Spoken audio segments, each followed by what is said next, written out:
নরসিংদীর মনোহরদীতে জমি সংক্রান্ত বিরোধের জেরে লাঠির আঘাতে মিজান নামে এক স্বেচ্ছাসেবক দল নেতার মৃত্যু হয়েছে।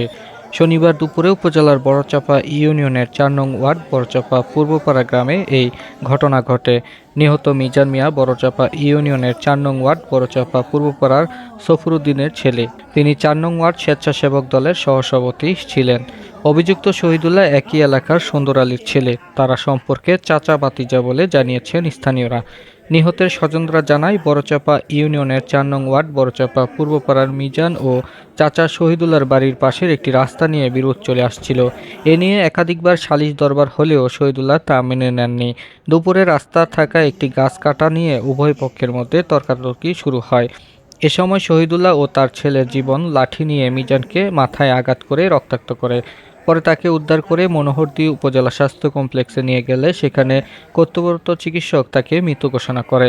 মনোহরদী থানার ভারপ্রাপ্ত কর্মকর্তা জাহাঙ্গীর বাদশা বলেন, চাচা ভাতিজার জমি সংক্রান্ত বিরোধের জেরে এই হত্যাকাণ্ডের ঘটনা ঘটে।